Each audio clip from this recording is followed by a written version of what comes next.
An b'a fɔ assalamu alaikum Mali kɔnɔ ani Mali kɔ kan a y'aw bisimila Balibi TV kɛnɛ kan a denkɛ a n'aw balimakɛ n'o ye Senu Jeli Fama ye ale ka émission ye chaque lundi o lundi Jeli Fama ka émission bɛ yen nɔ ne ka émission tɛ tali kɛ dɔwɛrɛ la ka artistes dɛmɛ fo ka taa se o n'a ɲɔgɔnna caman ma ani rappeurs ani comédiens donc bi ta in ka di fo k'a faga i n'a fɔ aw b'a kalama cogo min na kɔrɔlen Jeli Fama bɛ duman d'aw ma cogo min na bi halisa o kelen de don donc k'a fɔ aw ɲɛna an ka invité belebeleba fila b'an bolo janni an ka se o ma an b'an ka sponsor fo n'o ye Balibi électronique ye ale congo yɔrɔ bɛɛlen don Ɲamana poste la ale ka baara ti dɔwɛrɛ sabara feere ani tisi kalalen feereli ani téléphone fo ka taa se électronique accessoire minɛnw qualité bɛɛ lajɛlen ale b'olu feere Ɲamana poste la donc ni aw mago minnu mago bɛ ale ka minɛnw na a b'a ka numéro kɔri numéro 77 77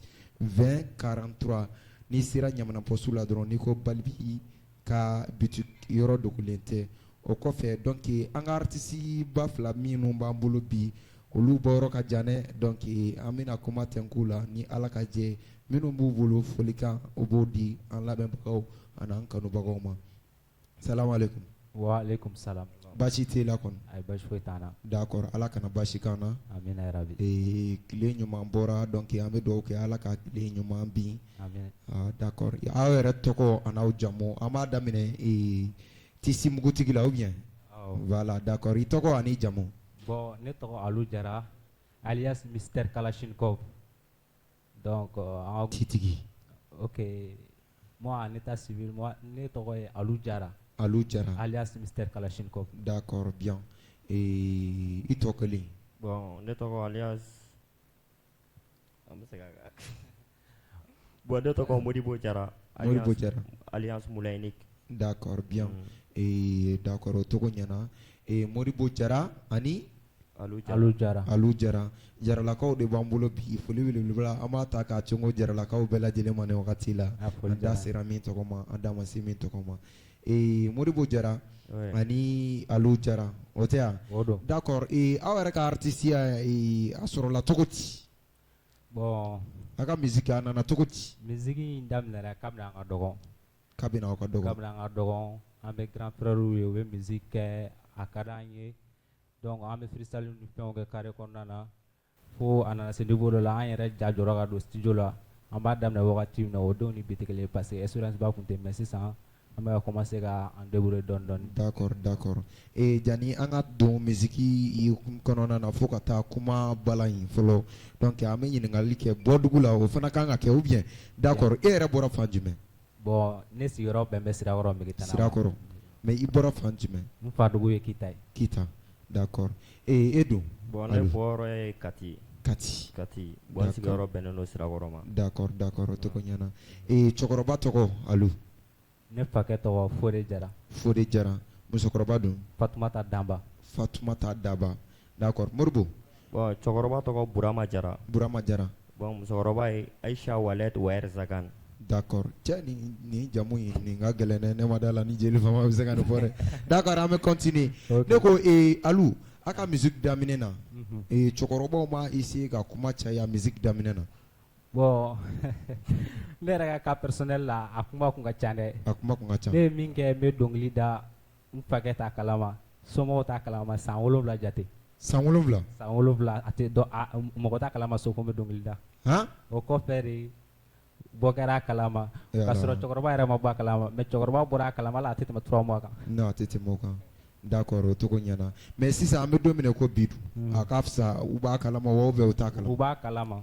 mais a kuma bɛ cogo di sisan. Bon mɔgɔ si tɛ fɛn fɔ. bɛɛ y'a to n k'a kɛ quoi. d'accord mais est ce que u b'i ka son lamɛn. u b'a dɔw lamɛn. mais u t'a bɛɛ lamɛn. ayi. d'accord o kɔrɔ dɔw bɛ lamɛn dɔw tɛ lamɛn.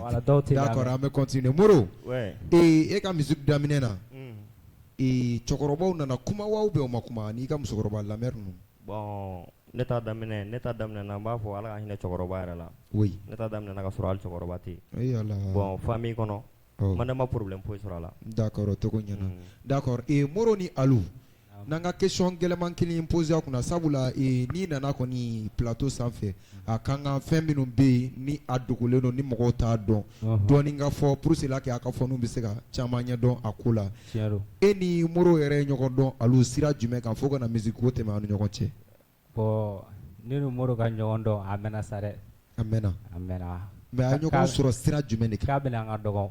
K'a bɛna aw ka dɔgɔn. Bon ne Sirakɔrɔ wolodugu Mɔdugu ye. Oui. Ne wolola Sirakɔrɔ ka mɔ Sirakɔrɔ. Oui. Bon Moro ninnu déménagera Sirakɔrɔ de. Oui. An bɛɛ bɛ carré kelen kɔnɔ. Yɔrɔ kɔni ni denmisɛnnin kura nana aw ka yɔrɔ la a bɛ don ɲɔgɔn na o ye diyagoya ye. Donc an ye ɲɔgɔn sɔrɔ o sira de fɛ. An ye denmisɛnninya kow kɛ ɲɔgɔn fɛ fo ka na se bi ma. Oui. D'accord Moro o b'a jira a kɛra ten. Non a y'a fɔ cogo min dɔrɔn. Non nkalon tɛ yan dɛ. Non nkalon tɛ. Han. A y'a fɔ o dɔrɔn de don. O de don. Nkalon foyi t'a la. Ale Sirakɔrɔka yɛrɛ de. Donc an nana ale sɔrɔ yan quoi. Depuis an denmisɛnninma. D'accord. O to ko ɲɛna Alu an bɛ don min na ko bi musique kɔfɛ e bɛ baara jumɛn de kɛ. Bon musique kɔfɛ ne ka baara ka ca dɛ. D'accord mais i bɛ se ka damadamani fɔ an ɲɛna Balibi TV sanfɛ nin wagati la an lamɛnbaaw bɛ se ka lasɔrɔ cogo min na. Bon n bɛ ouvrage kɛ n ye staffeur ye. Staffeur n b'o kɛ. Staff. Staffo ni fɛn. Décoration minnu bɛ kɛ so kɔnɔna na. Awɔ. n b'o kɛ. Bon baara wɛrɛw bɛ yen mais an b'a da o ma quoi. D'accord. Moro e dun. Bon n bɛ électricien la. Oui. Donc n y'o jɔ fɔlɔ. Mais i bɛ jumɛn de la sisan musique kɔfɛ. Bon n bɛ dɔ wɛrɛ la. O ye jumɛn. n bɛ dɔ wɛrɛ la. O ye jumɛn. n bɛ feere kɛ. Feere jumɛn. Commerce minɛn jumɛn. Bon minɛn sugu bɛɛ. Ayi. bɛ se ka kɛ cogo di. E bɛ se ka minɛn sugu bɛɛ feere ten. Ne bɛ minɛn sugu bɛɛ feere. Non o ye nkalon ye. Hali ne mago bɛ fini na ne bɛ fini feere ma. Awɔ ne sɔnna o. Ne sɔnna mais e bɛ se k'a bɛɛ feere cogo di. A bɛɛ yɔrɔ b'e bolo wa. A bɛɛ yɔrɔ bɛ ne bolo i mago bɛ min na dɔrɔn. A bɛɛ e yɛrɛ halala. A bɛɛ. Bon i b'i ka commande passer dɔrɔn a b'i dɛmɛ ka a b'a ɲini ka na n'a ye quoi. Non n ka cɛ Moro an tɛ se k'a fɔ k'an b'i to yen ten dɛ. A bɛɛ tɛ halala ye. I bɛ kuma de i bɛ tiɲɛ de fɔ. Bon an ka tiɲɛ yɛrɛ fɔ bon n bɛ fini feere. I bɛ fini feere de kɛ. N bɛ fini feere. Fini suguya jumɛn. Shop prêt-à-porter tissu bazin a bɛɛ. A bɛɛ i mago b'a la dɔrɔn. D'accord an bɛ continuer ne ko Alu est-ce que muso b'i bolo wa. Ayi ma muso ta fɔlɔ. Muso t'e bolo. Ayi muso tɛ ne bolo fɔlɔ. Den t'i bolo. Ayi den fana tɛ n bolo n ye cɛ gana ye. D'accord jɛnɛya ma ɲi na. Ayi non jɛnɛya ma ɲi na. Bon a ma ɲi a ma ɲi. E bɛ se k'a fɔ depuis e ko dɔn ka na bila bi la k'e ma jɛnɛya kɛ. Bon ne tɛ se k'o fɔ dɛ mais ne tɛ se k'a fɔ fana ko ne ye jɛnɛya fana kɛ quoi. Mais mun na e y'a kɛ wa ou bien e m'a kɛ. Question gɛlɛn. Bon ɲininkali b'o yɔrɔ la sa. N'i sera ka tiɲɛ fɔ Balibi ka ampoule ɲɛnamanba minnu bɔra ni ka na Mali la an bɛ don min na ko bi hali n'a y'i diya i b'a fili ji la k'a sɔrɔ a branchelen don courant na ampoule tɛ tigɛ wa a qualité ka ɲi an bɛ kelen d'i ma. Ok problème t'a la i comme télé la kuma dɔ depuis la ne da ne ma fɛn kɛ. E ma fɛn kɛ e ni Ala cɛ. Ayi i kale e ni Ala cɛ e ma fɛn kɛ. Mais n ko an ye bamananw de ye n'a ye kuma f'i ye i kan ka sɔn o ma ɲɛ dalakan yɛrɛ ka sɔrɔ a ma se kaleli ma quoi.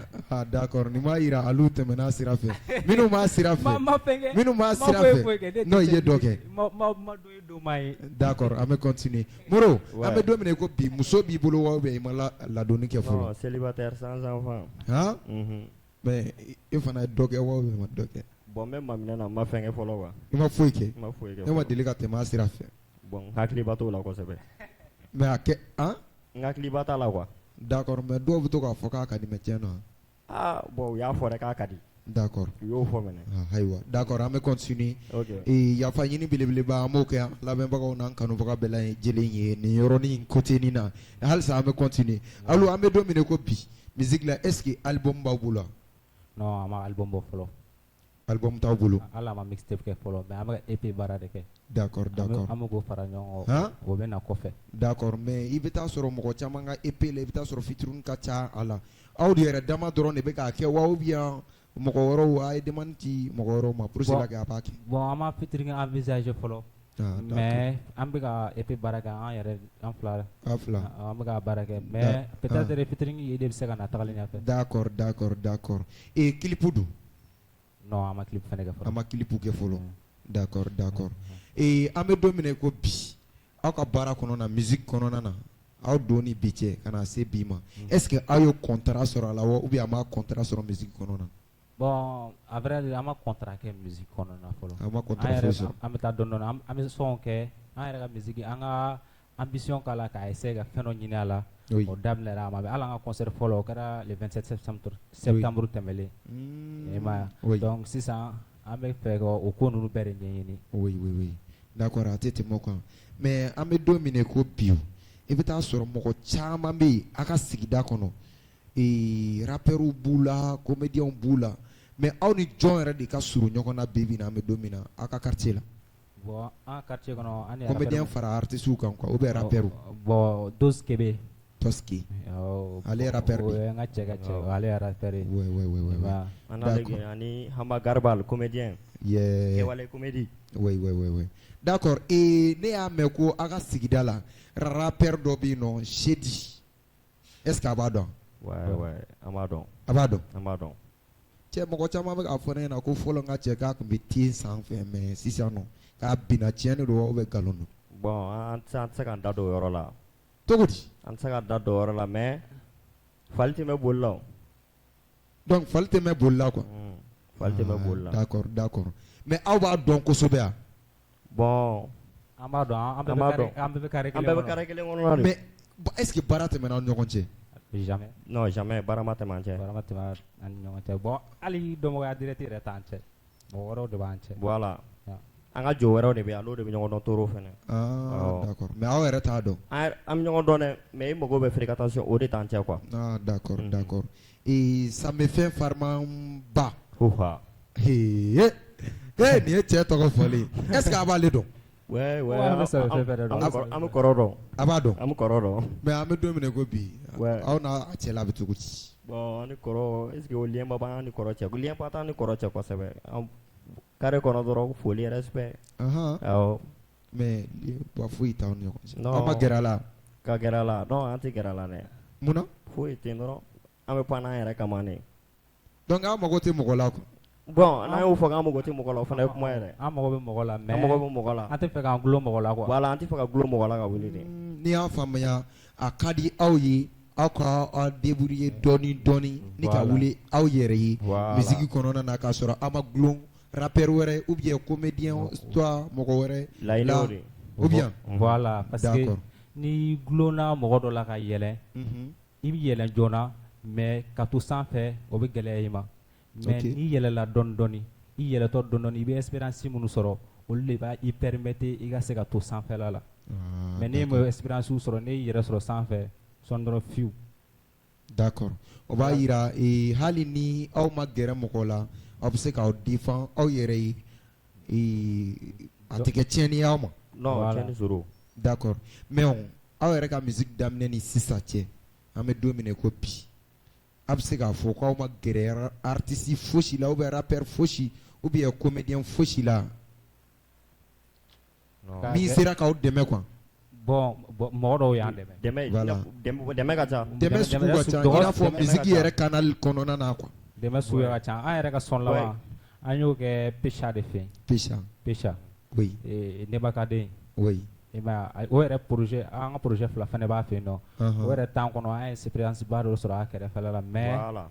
a t'i n'a fɔ an bɛ taa fɛn dɔ de ɲini a la direct la o tɛ mais mɔgɔ dɔw bɛ n'i gɛrɛ olu la i bɛ fɛn dɔw sɔrɔ ka sɔrɔ hali i m'a ɲini a I fɛ m'a quoi ɲini a tigi bolo quoi. D'accord, d'accord. voilà donc Donc, o bɛɛ ye dɛmɛ dɔ ye O ye dɛmɛ mais dɔ ye. an kɔni t'an gulon mɔgɔ la A t'a gulon mɔgɔ la. k'an gulon mɔgɔ la Mais mun na aw t'a gulon mɔgɔ la o tuma mɔgɔ man ɲi de wa ou bien jumɛn de don. ayi o kuma de t'o la tagalen ɲɛfɛ quoi Ah, sini ka kuma t'o la o oui o fana ye tiɲɛ. O Voilà. fana ye tiɲɛ. D'accord an bɛ don min na i ko bi a ka musique kɔnɔna manager b'aw bolo ou bien manager tɛ yen. manager b'an bolo Manager bɛ yen. A bɛ yen. Awɔ, mais actuellement a bɛ voyage la. A bɛ voyage la. Basi foyi t'a la. Voilà. D'accord ale tɔgɔ Buye Buye. Buye.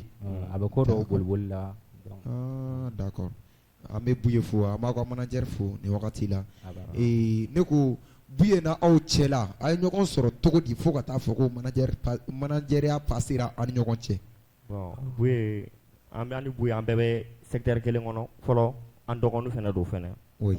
Buye kɔrɔkɛ b'an ka gɛrɛn na de Buye kɔrɔkɛ o n'an bɛɛ ye gɛrɛn kelen de ye. Wa ne dɔw yɛrɛ tun bɛ musique de kɛ. A tɛ tɛmɛ o kan. Bon ale y'a bila. Oui. Donc dɔgɔya tɛ kɛlɛ sa quoi. Oui. Donc Buye y'a yira n na a nana a y'a ye courage b'a la a bɛ se k'a baara kɛ. Oui. Donc an ye baara kɛ ni ɲɔgɔn ye. D'accord. O tɔgɔ ɲɛna.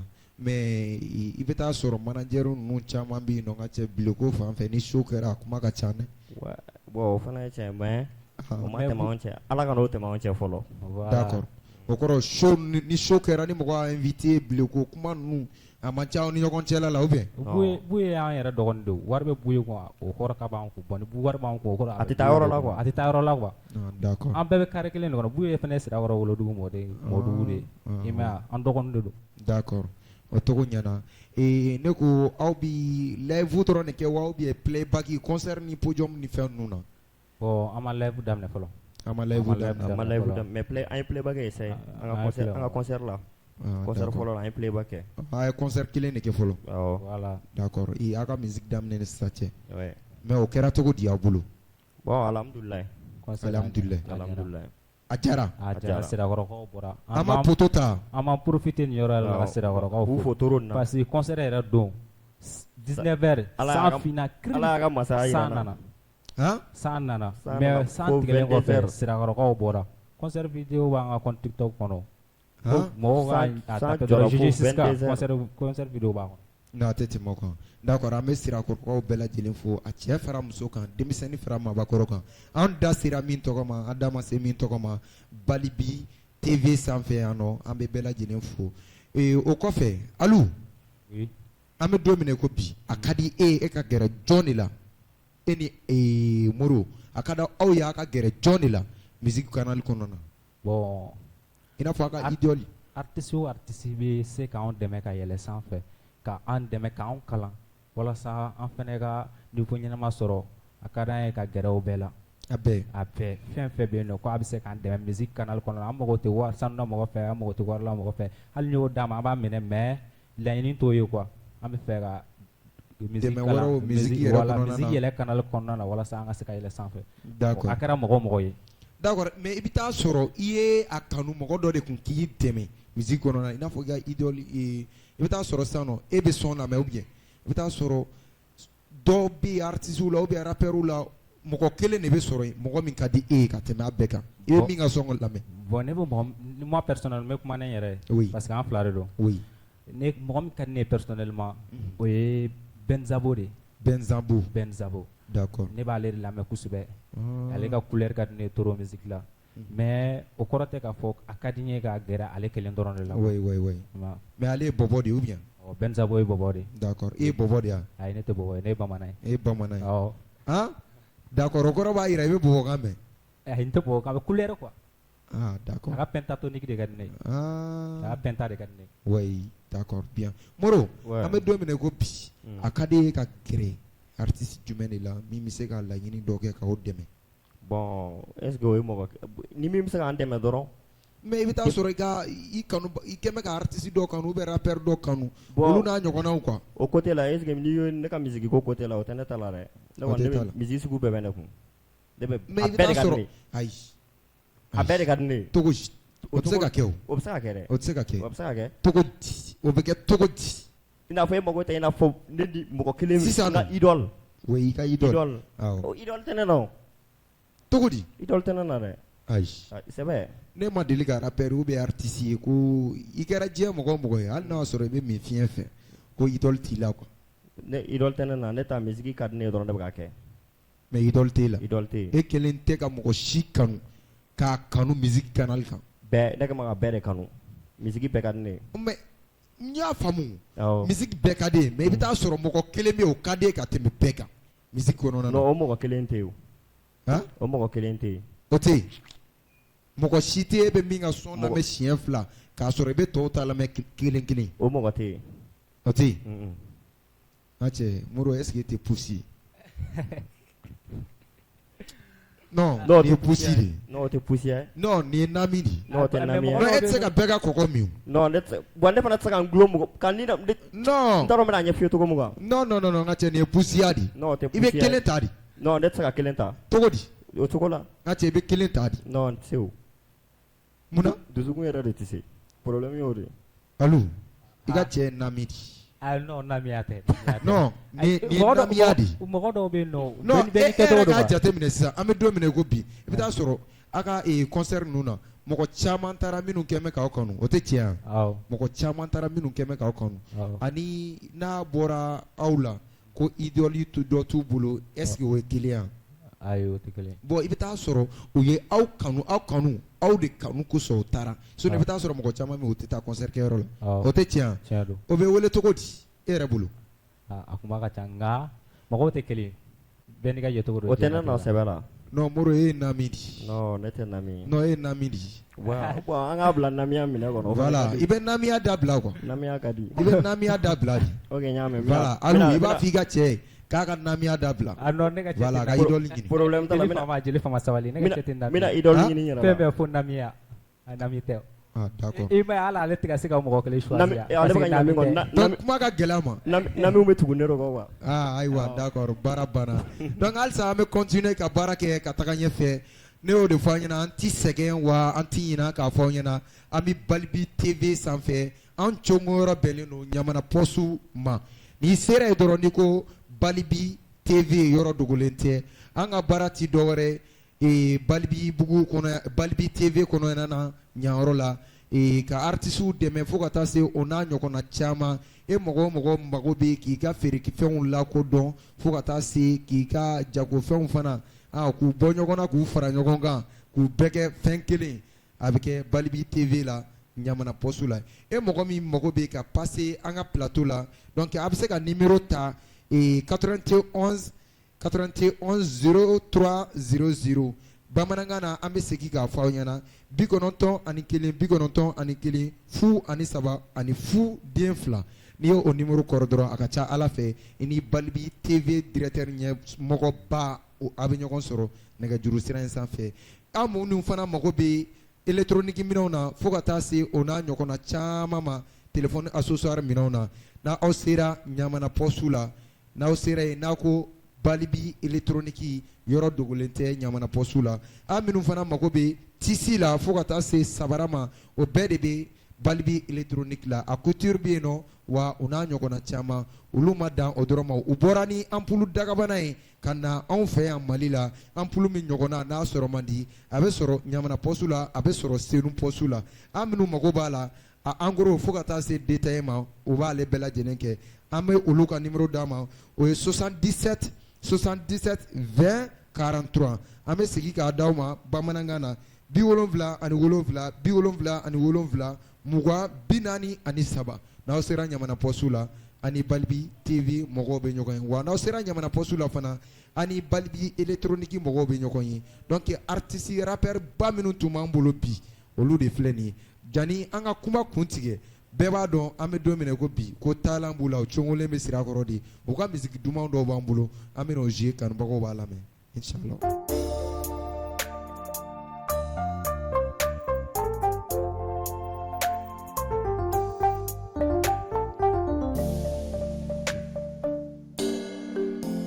Kafienteri, yedoya tetere sade. Kafienteri, yetugu tetie sade. De mindara masaya kama tejo fitini desade. Niwe kauni nduma jo, noi tan shwade. Kafienteri, yedoya tetere sade. Kafienteri, yetugu tetie sade.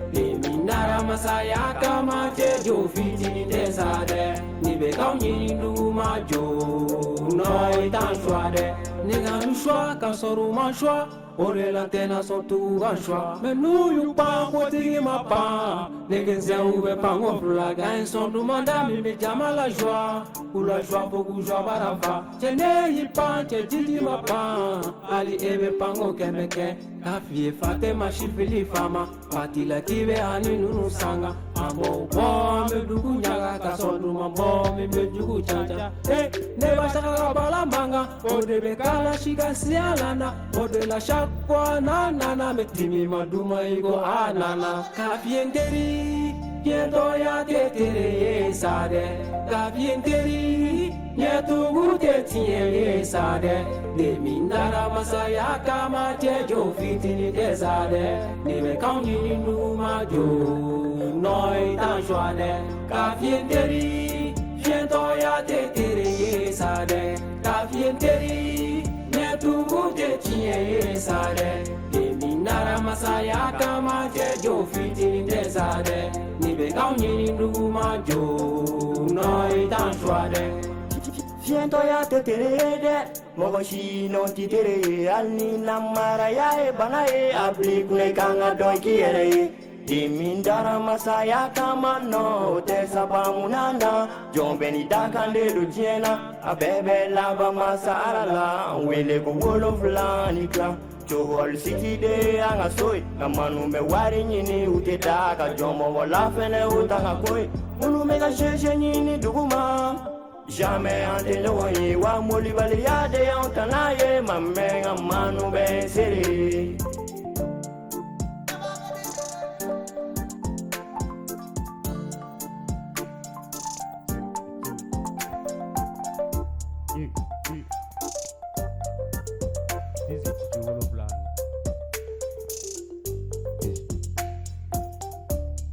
Vraiment, pas. GG6K, vraiment, à son jara. Merci. A jara trop. Merci. A jara fo ka dan tɛmɛ. A jara ne yɛrɛ t'a dɔn n b'a fɔ cogo min na. I n'a fɔ ne y'a fɔ an ɲɛna cogo min na. Halisa an bɛ continuer ni ka taa ɲɛfɛ.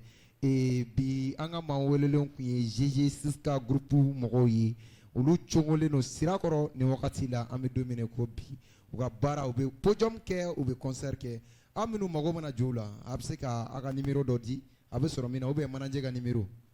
Ok, problème t'a la.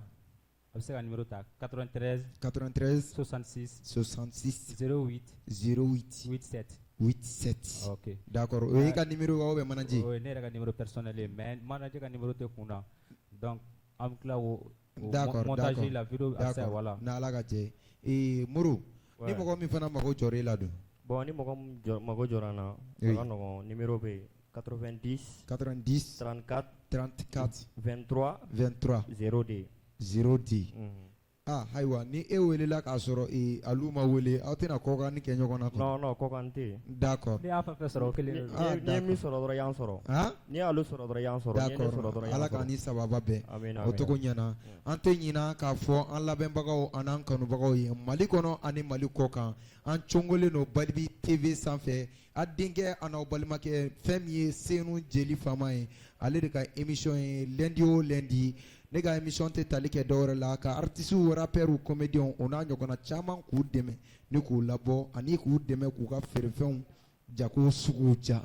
D'accord. Ni aw mɔgɔ minnu mago bɛ an ka plateau la an bɛ continuer an b'o fɔ an lamɛnbagaw ani an kanubaga bɛɛ lajɛlen ɲɛna Mali kɔnɔ ani Mali kɔ kan aw minnu mago bɛ ka passer Balibi TV sanfɛ. D'accord. An ka yɔrɔ tɛ yɔrɔ dogolen Ɲamana poste la ni sera yen n'i ko Balibi TV yɔrɔ dogolen tɛ aw minnu mago bɛ an ka numéro la numéro ye 91 91 0300 bamanankan na 91 91 fu ani 3 ani fu den 2 o ye bamanankan ye aw minnu fana mago bɛ an ka ampoule ɲɛnamanba in na an ka sponsor ka ampoule n'o ye Balibi électronique ye a bɛ se k'u ka numéro ta 77 77 20 43 an bɛ segin a kan bamanankan na k'a fɔ an lamɛnbagaw ani an kanubagaw ye o de ye 77 ani 7 ani 7 20 43 o cogolen don Senu poste la bitigi kelen fana bɛ Ɲamana poste la ni mɔgɔ minnu mago bɛ